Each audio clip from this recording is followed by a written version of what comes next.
The massive property destruction coming from hurricanes Milton and Helene will produce jobs and prosperity for the construction industry. Is this a positive aspect of those two hurricanes? Join Richard Ebeling and me in this week's Libertarian Angle as we examine that question.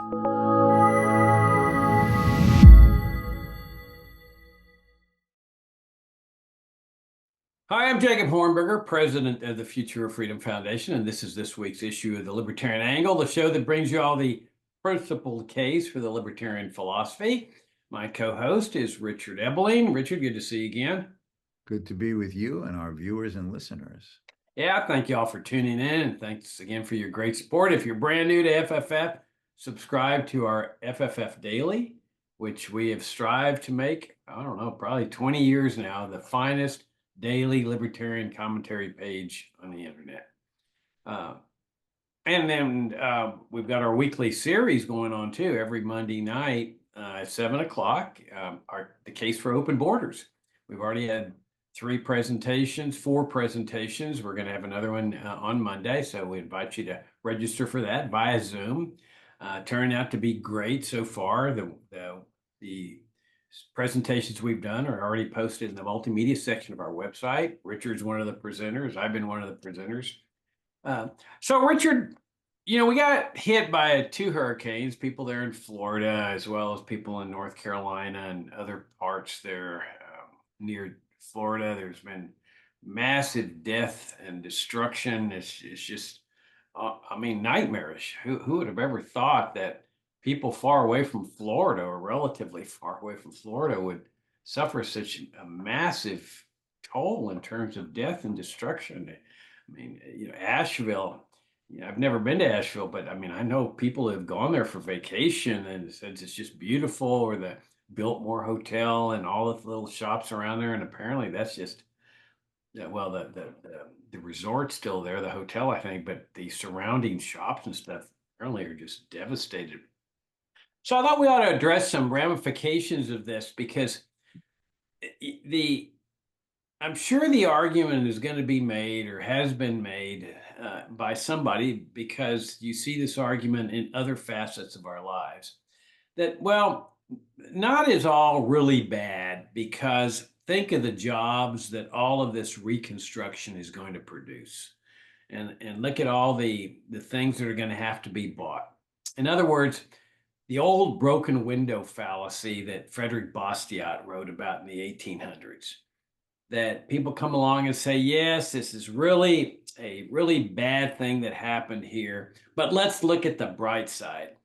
The reconstruction is going to produce jobs. It's going to produce prosperity for the people that are providing the construction, the windows, the inventory that has to be replaced, and that therefore this is actually not such a bad thing after all. It's a bad thing, but let's look at the bright side of all these great things.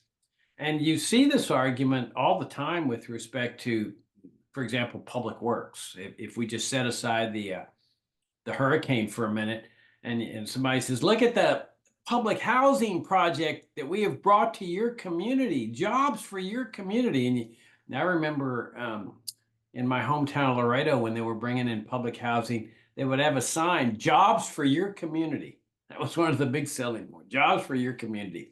And so, government officials say, look what we've done for you. We're good, caring, we're fantastic. And people bought into this. It's a variation of the broken window fallacy, that, oh my gosh, these are jobs. Look at the public housing project. It's all free. Well, I'm sure most of our viewers know about Bastiat and the broken window fallacy, but let me just summarize it. That Bastiat wrote this essay in the mid 1800s or so, that said, this kid comes along and throws a rock through a store owner's window and runs off, and people are outraged over this. But then somebody says, hey, look at the bright side.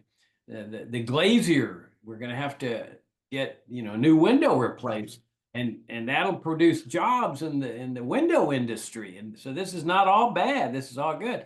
Well, Bastiat says, well, what we have to see is what is unseen. That's we can point to what is seen, the the broken window and the new replacement and the prosperity and for that window maker. But the guy, the store owner, has got to pay for that. If he didn't have his window broken, he would have kept his money. He wouldn't have had to spend it on a replacement window. And that money would then go to, let's say, buy a vacation or buy a car or buy new clothes. And so you've cost yourself jobs and prosperity in those sectors, but you don't see that. That's the advantage that government officials have. And so when you see a disaster, another example of this is war. They say, oh, the war is, man, look how much prosperity it brings a country. Well, it's ridiculous because all those things that are necessary to buy the tanks and the planes and so forth is being taken out of people's pockets, and therefore they don't have the money to buy a new car with it. So you never see all the jobs that are lost in the automobile industry. And so back to the hurricane, no, this is not a plus situation because all the money that these people are going to have to spend to clean up and repair and replace their stores and their homes, they could have used that for something else. So we should never look at this type of destruction, whether it's natural destruction or government destruction, and think of it as a positive. What do you think, Richard? Well, unfortunately, this fallacy has been presented again and again. I recall, it's hard to believe it's almost 25 years ago, when those terrorist captured planes crashed into the World Trade Towers in southern Manhattan and New York City on September 11, 2001. Um, it rained down a huge amount of physical destruction. Not only did the two trade towers collapse, but the vibrations and the debris of the two trade towers fell on a lot of neighboring buildings and streets, bringing about far more destruction than the two buildings themselves per se. Let's not even talk about the approximately 3,000 lives that were lost uh, in that disaster. But not long after that, some prominent economists, other regular columnists, uh, repeated this fallacy. They say, "Oh, this has been terrible. The trade towers are gone. All this related destruction in southern Manhattan." Uh, but don't forget the bright side. In the silver lining of a storm. And what is that? All of the jobs that'll be created in repairing or rebuilding those buildings. The towers are gone. Some other structure will have to replace it, which of course it finally did after they had this contest for the architectural design, if some might recall. I personally find the new building aesthetically very unattractive compared to this simple two towers that were there previously. But the argument was, think of all the jobs that will be created, not just the construction crews themselves, but all of the related industries to supply the resources, the raw materials, the machinery, the capital equipment. All of this will stimulate so many industries. Now, of course, as you're saying, and as Bastiat was highlighting, suppose that the terrorist attack had never occurred. We would have the Twin Towers today. We would have undamaged or destroyed all of the surrounding buildings in that part of southern Manhattan. And all the labor services, all the resources, all the raw materials, all the capital equipment that had to go into just replacing that which had existed before the attack could have been used to add more buildings, more types of products, more goods and services, other uses for labor. So we would have been a lot richer. We would have had the trade towers and the surrounding damaged and destroyed buildings undamaged, undestroyed, plus all of the additional things that those inputs, those resources, those raw materials, they're scarce means to our ends, could have produced instead. So in fact, not only what is it a fallacy to say that there would have been no use for them, but by destroying those things, we have been made poorer. We now have to merely replace what we had before we can move on to have a higher standard of living by producing more and better and desired goods and services in addition to what had been produced in the past. So, in fact, these types of disasters uh, make the societies not only poorer, but lead them backwards. You were mentioning war. Well, if war is a positive gain, then people in Gaza and people in Lebanon today should be saying, thank goodness that we have been the home for Hamas and Hezbollah. Because without them being our home locations, the Israelis would have never got into a war to bring about all of this destruction to try to knock out Hamas and Hezbollah. Oh, think of all the new construction and jobs this will create in the post war Gaza Strip. Think of all the jobs and construction that this will create and the demands for to things in the post-war conflict when it comes in Lebanon. Thank goodness for conflict, war, and destruction. No, these areas that were far from being prosperous before are now even more poor because of the conflicts of wars. Wars always do this, regardless of where the war is. And as a consequence, not only is it the loss of lives and people permanently injured, as occurs in every war at every time, all of these scarce resources that are going to have to go into just building the new to replace that which was there before, which need not have been destroyed if a conflict hadn't arisen. Europe was not made prosperous at the end of the Second World War through all of the construction that had to occur to replace everything that the Second World War had destroyed on the European continent. The bridges, the dams, the factories, the residential housing, the infrastructures, the railroads, the highways, the farmland that was ravaged as armies moved back and forth. Europe was not made richer by World War II.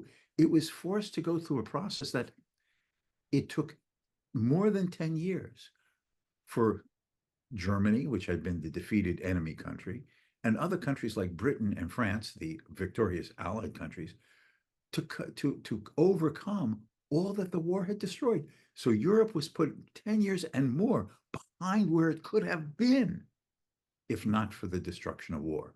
War is not a blessing. That boy throwing the window through the baker's shop front, as in Bastiat's story, did not make the society or the baker any richer. Because as you said, the resources that have gone could have gone in to and the income and the wealth that could have gone into giving, as Bastiat says, a new coat for his wife or new shoes for his children, or to invest in a second oven so that he could have increased the quantity of food in the form of bread that he could have made available to the other members of the society, were delayed, put back by the fact that the money and the resources the money represented had to go into merely hiring the glazer to replace the window that had been there before. This did not make the baker or the society richer. This is one of the worst fallacies that ever has continued to plague the mindsets of people and the rationalizations for government activities. Yeah, well, you mentioned Europe. I mean, you hear the same argument here in the United States about how World War II got us out of the Depression. That this was a good thing economically.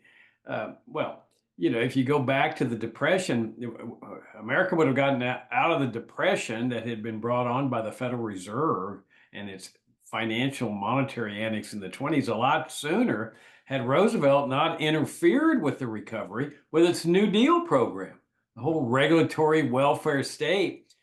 Things were still bad off in the late 1930s, but gradually people start circumventing and adjusting to the new system of things. So you start to pull out naturally from these regulations.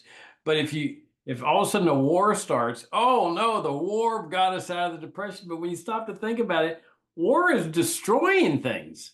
How in the world can you get out of a depression by destroying things? Not to mention all the money that is sucked out of people's pockets to pay for the tanks and the planes that are getting destroyed. And then, of course, they say, well, look, the unemployment rate went down. Well, I'm sure that the sacrifice of tens of thousands of soldiers, many of whom had been conscripted to fight at lower wages, factored into that as well. But there's always, again, that broken window fallacy that the government's out there breaking things and saying, oh, but we're bringing you prosperity, we're bringing you out of the depression, so to stop complaining. But there really is a relationship, Richard, between Bastiat's concept of what is seen and not seen, that he's got a separate essay on, in the broken window fallacy, it seems like to me, because you're asking people to focus not just on what the government is doing, but also on what would happen if people were free to keep their own money. So it's not just a natural disaster like a hurricane where you're destroying things, or when the kid goes in there and uh, throws a rock through a person's window. That you're focusing on what is unseen. What would have happened if the store owner had kept his own money, or if people had money that they didn't need to spend on replacing their buildings. Uh, and then the whole general welfare state argument. The whole welfare state is based on this concept of look what we're doing for you. Yeah, extracting 30 to 40% of people's income. What is the effect there on savings and productivity and higher standards of living? That's the thing that I think a lot of people just don't think about when they're focusing on what the government wants them to see. You know, look, if the broken window fallacy was true, that is, destruction creates an opportunity for jobs and work, then we would have to say that every person should go into their own home every week and break their furniture. Because then, with the income they earn, they could be creating jobs for the people who will replace what they've destroyed in their own home. Now, would any person rationally say that they're wealthier and better off by coming home each day and breaking something because then they have to go out and shop for a replacement for it? They would consider that they're poorer because they could have had their kitchen table, they could have had the lamp, that they could have had the dresser, they could have had the pots and pans in the house which they went about breaking. They could have, out of all those, if they didn't break them, plus whatever else they want to spend their money on. We all understand that, well, gee, I've furnished my house. I needed furniture. That had to have a priority if I moved in a new place to live. Well, now I have it. What can I now spend my money on in enhancing the quality and the variety and the quantities of my life that make me feel better, give me a deeper sense of personal satisfaction, enjoyment, pleasure, happiness. That would be the premise of that. That would be the premise of it. If I can just use one other example that has just come up in the last day or two, the viewers and listeners probably know that the Labour Party won the last recent election in the United Kingdom, in Great Britain, and so the Labour Party Prime Minister was recently on television saying, you know, we have had some problems with the National Health Service, right? Their socialized medicine. Yes, it seems not to be perfect. It's hard to believe. And we want to call upon the people of the country to give their suggestions and their advice, looking ahead over the next 10 years, like a 10-year plan, how to make the National Health Service better. Now, notice the focus on what would be seen. What is it that the government could do to their national health uh, uh, service, their socialized medicine? Oh, that. But one question that's not asked, which is the ultimate what is not seen.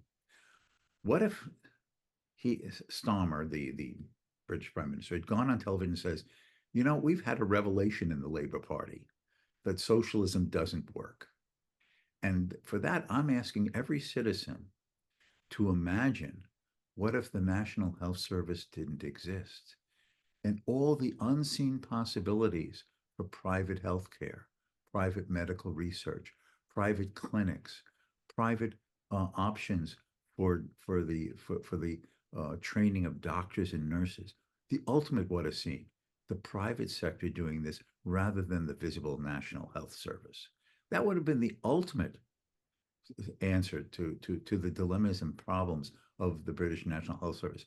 That is what is seen.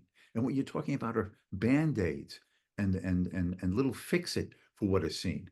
the ultimate what is seen is that what if government got out of the healthcare and medical treatment business in Great Britain and imagine all the things that the private sector could do to replace it better, less costly, and more efficiently. That's the ultimate what is not seen.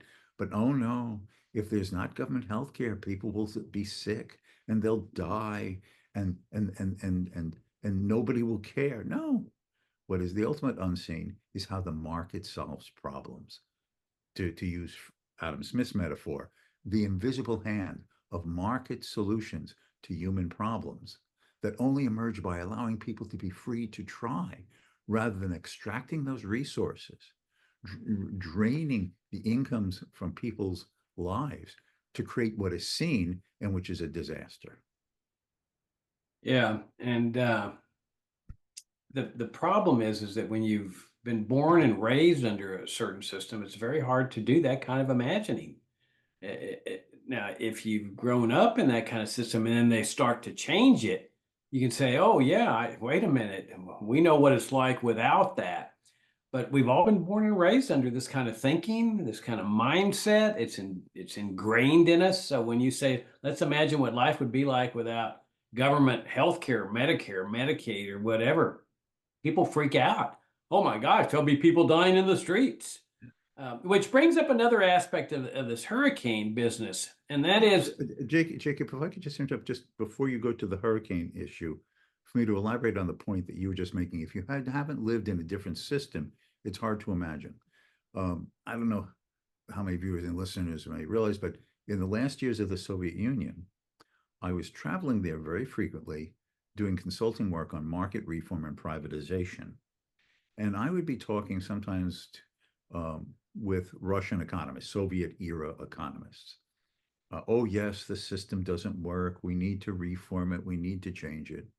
And I said, no, what you really need is to move towards the private sector, to privatize the state industries, get the government out of the retail enterprises, privatize, open the market for new private sector alternatives to develop. And they would say, yes, yes, yes, I see that. But what sectors will grow to create jobs? And I would say, but that's the point of getting central planning out of the way. Only if you allow the market to work and we discover through market transactions and emerging market transactions, what is it consumers want? What creative ways will the new Russian entrepreneurs and businessmen that would grow up in a market environment imagine, think of creating, devoting resources to actually offer on the market? We won't know what industries should be growing and which contracting, where the jobs should emerge and where the jobs should be reduced, other than allowing the markets to work. And they would look at me and say, yes, but what sectors will grow?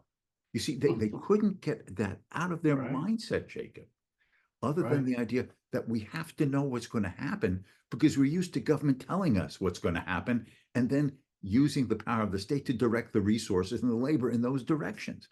So the other analogy I sometimes try to use with my students when I talk about, getting government out of things, I said, imagine that for the last 100 years, the government had been in the shoe business, nationalized shoes. Uh, and now I come along as this free market wacko and say, what is the government doing in the shoe business? Why not just end this government production and distribution of shoes and allow the market to do this? People would immediately say, but how will we know there will be shoes for the little children? And if the government doesn't both produce and allocate it, how do we know that parents will care enough about their children to see that as their feet grow, they get a new pair of shoes? What if the parents just want to drink that money away or have a nice time on a vacation while their little child is barefoot? Oh, that's the thing.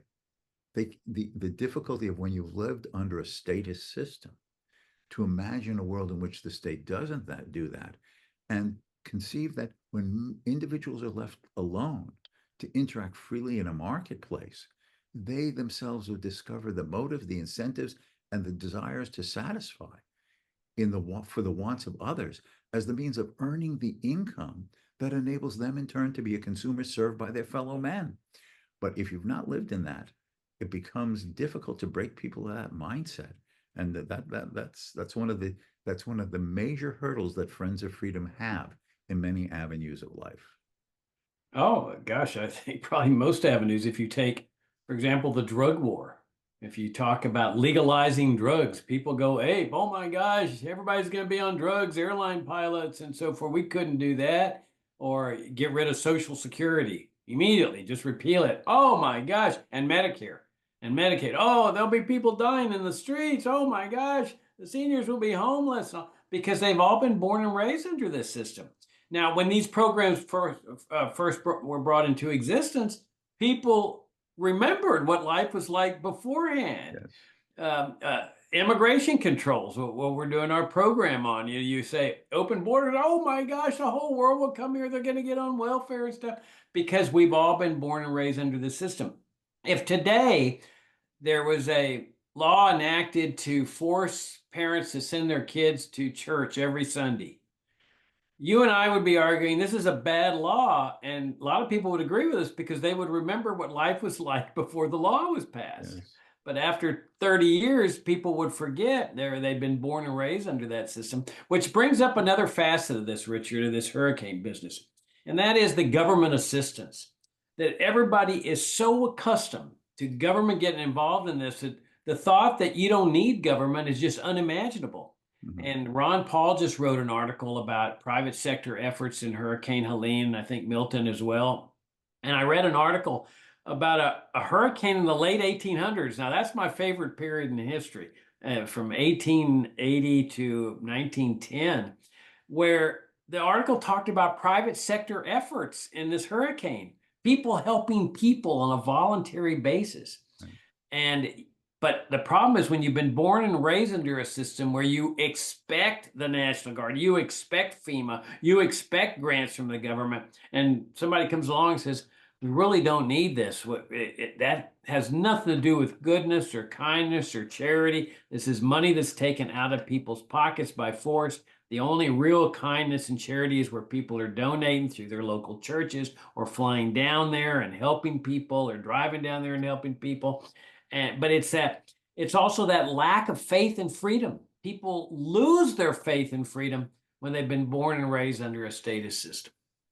Yeah, another element of that, an extension of that, is Hayek's point. Friedrich Hayek, the Nobel laureate, the famous Austrian economist, who emphasized that knowledge in the world is not centralized in one place.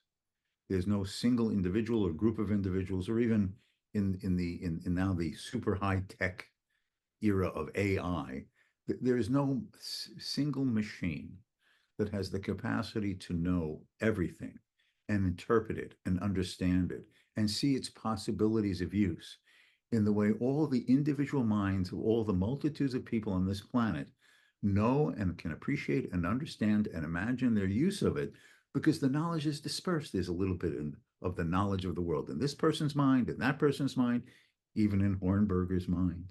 And but everybody has their own localized knowledge of the time and the place, as Hayek also says.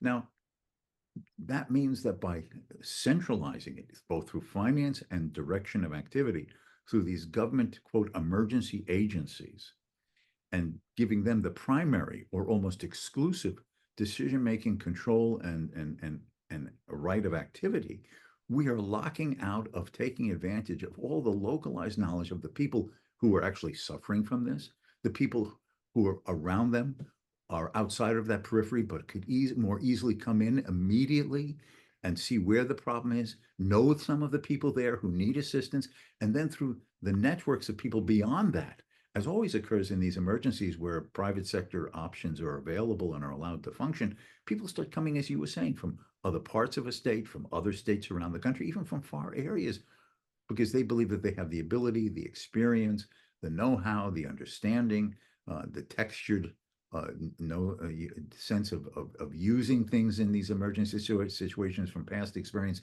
to help those who are in a particular circumstance and can use the assistance to get basic necessities, to save some lives, to begin the process of reconstruction and voluntary assistance through that.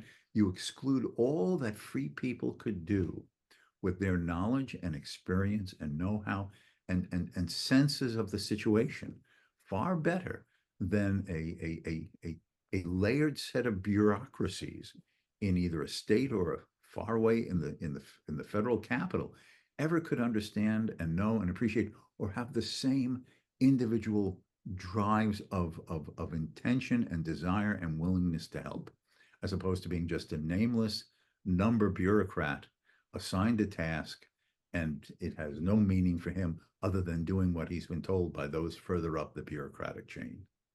Yeah, and Ron Paul in his article had the example of where a guy came in with a helicopter, private helicopter, and the government ordered him to stop doing that. He was he was intruding in their sector of Yes. uh, How dare a free individual attempt to exactly. do something that the government has declared to be its monopoly domain? Right. And then the final thing, I didn't read anything about this, but Richard, I have no doubts that they had some kind of price gouging law there, um, denying people the ability to price their items, bottled water, and so forth. And you and I have talked about this before, is that this is the price system.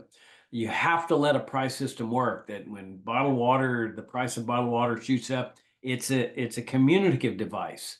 It's a method of transmitting information. It tells consumers, you need to conserve, conserve, conserve. Don't waste water. It's now going for $20 a bottle instead of $1. But it also provides the incentive financially for people to take the chance to bring in bottled water to make a quick profit. And then that Absolutely. starts bringing the price down. All right, Richard, on that note, we'll wrap things up. We're about out of time. As always, I enjoyed the conversation. Thank you all again for tuning in, and thanks for your great support of FFF. And Richard, I look forward to talking to you next week. Next week, and I'll just conclude with one phrase: freedom works.